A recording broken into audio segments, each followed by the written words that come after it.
जब स्विट्जरलैंड के अंदर बातचीत चल रही थी ईरान और अमेरिका के बीच में, वहां पर मोसाद मुनीर को और पाकिस्तान डेलीगेशन को मारना चाहता था। Pakistani military intel, they intercepted ultra credible information that the Mossad was preparing, under orders by Netanyahu, an assassination attempt against Asim Munir. Pakistan के डेलीगेशन के किसी भी शख्स को खरोच तक आई तो हम नक्शे से इजराइल को मिटा देंगे दुनिया। अगर पाकिस्तानी डेलीगेशन को छुआ भी गया तो उसका बहुत गंभीर जवाब दिया जाएगा। ब्राजील के एक फेमस एक जर्नलिस्ट है पेपे एस्कोबार, उनका कहना है कि अभी जब स्विट्जरलैंड के अंदर बातचीत चल रही थी ईरान और अमेरिका के बीच में, वहां पर मोसाद मुनीर को और पाकिस्तान डेलीगेशन को मारना चाहता था। ये बड़ा खतरनाक खुलासा हुआ साहब। मोसाद ने प्लान किया था असीम मुनीर को मारने का और जो उनका डेलीगेशन है उनको मारने का पूरा साजिश रचा था। पेपे एस्कोबार ने दावा किया है और ये इंटरसेप्ट भी हुआ है। मैसेज सुनने में आया है कि पाकिस्तान के खुफिया डिपार्टमेंट ने इसको इंटरसेप्ट भी किया है। ब्राजील के इन्वेस्टिगेटिंग जर्नलिस्ट और जियोपॉलिटिकल एक्सपर्ट पेपे एस्कोबार बड़े फेमस हैं। उनका पॉडकास्ट, उनका कहना है कि मोसाद ने स्विट्जरलैंड में अमेरिका ईरान की टॉक्स में मीडिएशन के तौर पर शामिल पाकिस्तानी डेलीगेशन के साथ असीम मुनीर की मर्डर की प्लानिंग की थी। अभी तक कोई मेरे पास कम से कम ऐसी कोई खबर नहीं है कि पाकिस्तान से क्या रिएक्शन आ रहा है इसके ऊपर। ये पॉडकास्ट के अंदर खासतौर से एक इंटरनेट सेलिब्रिटी मारियो नोफेल है, उसके साथ पॉडकास्ट में खुलासा किया। एस्कोबार ने दावा किया कि पाकिस्तान का खुफिया डिपार्टमेंट उसको एक सीक्रेट मैसेज मिलता है कि मोसाद स्विट्जरलैंड के अंदर पाकिस्तान के डेलीगेशन को और मुनीर को मारने की तैयारी कर रहे हैं। एस्कोबार ने असीम मुनीर और पाकिस्तान डेलीगेशन के मर्डर की साजिश की कि मोसाद ये करने जा रहा है क्योंकि पाकिस्तान और इजराइल एक दूसरे के कट्टर दुश्मन हैं और खासतौर से अपने पासपोर्ट में भी लिखता है कि इजराइल के लोग पाकिस्तान के लोग इजराइल नहीं जा सकते। एस्कोबार ने बातचीत में कहा कि पाकिस्तान आर्मी को एक इंटरसेप्ट मिलता है खुफिया और वो कहते हैं कि नेतन्याहू के ऑर्डर के ऊपर मोसाद असीम मुनीर और बाकी जो साथ में डेलीगेशन है उनकी मर्डर करने की साजिश रच रहा है, उनको सबको मारने की साजिश रखी है। और यहां पर ये जब साजिश का पता चला तो पाकिस्तान के जो ऑफिशियल्स थे वहां पर कुछ एक्सचेंज हुआ है। वहां पर अब क्या हुआ मैसेज पता नहीं।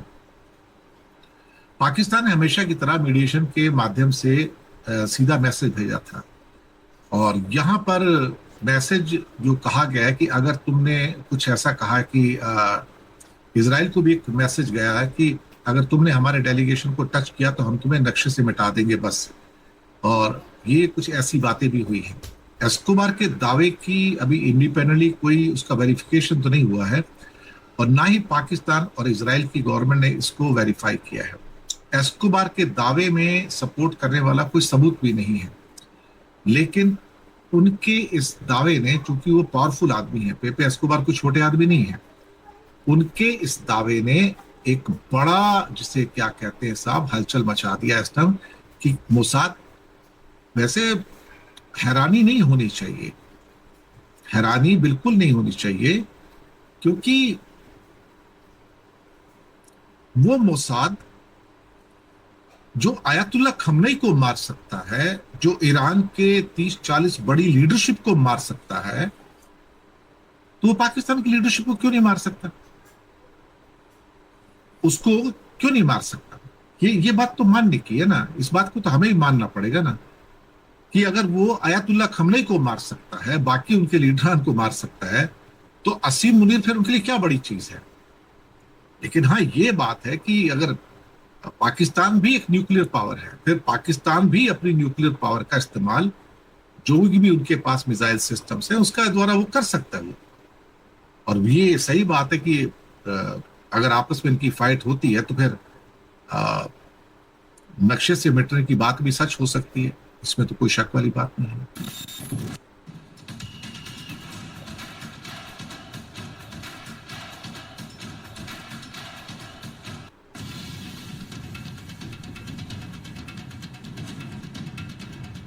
विरोधियों पर कहर बरपाने वाला मुनीर, खुद को पाकिस्तान का सबसे ताकतवर आदमी समझने वाला मुनीर, जिस मुनीर पर दूसरे देशों को अस्थिर करने के आरोप लगते रहे हैं, अब वही मुनीर खुद एक इंटरनेशनल साजिश की कहानी के केंद्र में था।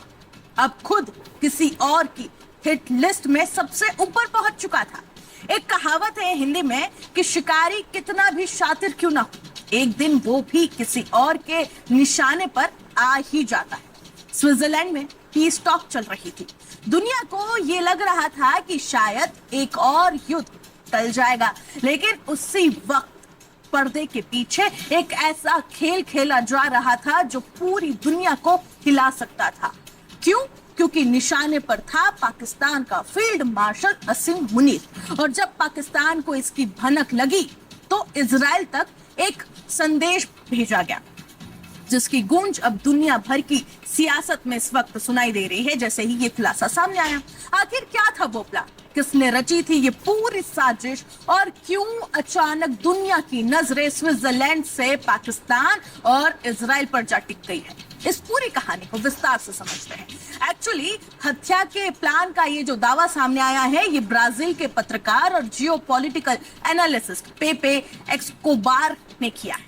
उन्होंने ये बताया कि लेबनीज ऑस्ट्रेलियन पॉडकास्टर और कमेंटेटर मारियो नोफाल के साथ उन्होंने ये बातचीत कही। एस्कोबार के मुताबिक 21 जून को स्विट्जरलैंड में अमेरिका और ईरान के बीच चल रही पीस टॉक के दौरान एक बड़ा सुरक्षा खतरा पैदा हो गया था। उनका ये मानना है, उन्होंने ये दावा किया है कि पाकिस्तान की सैन्य खुफिया एजेंसी को जैसे ही इस साजिश की जानकारी मिली कि इजराइल की खुफिया एजेंसी मोसाद पाकिस्तान के सेना प्रमुख आर्मी चीफ असीम मुनीर और संभवत उनके डेलीगेशन को निशाना बनाने की तैयारी कर रही है, इन्हें मौत के घाट उतारने की तैयारी कर रही है। एस्कोबार ने आगे ये भी कहा कि पाकिस्तानी मिलिट्री इंटेलिजेंस ने इस कथित प्लान से जुड़ी बेहद विश्वसनीय जानकारी हासिल की थी कि ये मोसाद का प्लान है। उनके मुताबिक मामला इतना गंभीर था कि पाकिस्तान ने तुरंत इस पर रिएक्शन देना शुरू कर दिया, और यहीं से कहानी और भी ज्यादा दिलचस्प हो जाती है। एस्कोबार के मुताबिक पाकिस्तान ने अपने पारंपरिक मध्यस्थ के जरिए इजराइल तक एक सख्त संदेश पहुंचाया था। उन्होंने संकेत दिया कि इस मामले में मध्यस्थ की भूमिका शायद ओमान ने निभाई हो, कि ओमान ने ये मैसेज इजराइल को दिया हो। कथित तौर पर संदेश साफ था, अगर पाकिस्तानी डेलीगेशन को छुआ भी गया तो उसका बहुत गंभीर जवाब दिया जाएगा। दिलचस्प बात यह भी है कि हाल के दिनों में सोशल मीडिया पर कुछ लोग ये कह रहे थे कि इजराइल पाकिस्तान को धमकियां दे रहा था, लेकिन एस्कोबार की कहानी बिल्कुल उल्टी है। उनके मुताबिक चेतावनी जो है ये पाकिस्तान की तरफ से इजराइल को भेजी गई थी। अब यहाँ सबसे बड़ा सवाल खड़ा ये होता है कि अगर वास्तव में इतना बड़ा खतरा मौजूद था तो क्या स्विट्जरलैंड, अमेरिका या फिर पाकिस्तान की सुरक्षा एजेंसियों ने कोई सार्वजनिक चेतावनी जारी की? ये सवाल है। मीडिया रिपोर्ट्स के मुताबिक ऐसा कुछ भी नहीं हुआ है अभी तक। स्विस, अमेरिकी और पाकिस्तानी एजेंसियां, ये तीनों ही एजेंसियों की तरफ से कोई भी आधिकारिक सेफ्टी अलर्ट जारी नहीं किया गया है अब तक। ना ही सार्वजनिक तौर पर किसी हत्या की साजिश का जिक्र तक किया गया। इसके अलावा अब तक ना तो पाकिस्तान सरकार की ओर से और ना ही इजराइल सरकार की ओर से इस पूरी कहानी को लेकर कोई पुष्टि की गई। दोनों देशों की तरफ से कोई भी अभी तक आधिकारिक बयान इस पूरे मामले को लेकर सामने नहीं आया है। यानी फिलहाल जो कुछ सामने आया है वो मुख्य रूप से पेपे एस्कोबार के दावों और उनके बताए गए सूत्रों पर आधारित है। ये मामला इसलिए भी चर्चा में है क्योंकि हाल के दिनों में पाकिस्तान खुद को अमेरिका और इजराइल के बीच बातचीत कराने वाला देशों में शामिल करने की कोशिश कर रहा था। यहाँ पे एक चौधरी बनने की वो कोशिश कर रहा था। अमेरिका ईरान तनाव बढ़ने के बाद पाकिस्तान ने मध्यस्थ की भूमिका निभाने की कोशिश तो की, लेकिन वो फेल हुआ। पिछले हफ्ते प्रधानमंत्री शहबाज शरीफ और फील्ड मार्शल असीम मुनीर स्विट्जरलैंड गए थे और वहीं पर अमेरिका और ईरान के बीच चल रही अहम चर्चाओं के दौरान ये कथित सुरक्षा खतरा सामने आने की बात इस वक्त सामने आई है, कही जा रही है, जो कि एक पत्रकार ने की। तो दोस्तों ये थी आज की हमारी वीडियो। अगर इस किस्म की मज़ीद वीडियो आप देखना चाहते हैं तो हमारे चैनल को सब्सक्राइब करें, वीडियो को लाइक करें और ज़्यादा से ज़्यादा शेयर करें ताकि हमारी आने वाली वीडियो आपको बर वक्त मिल सके।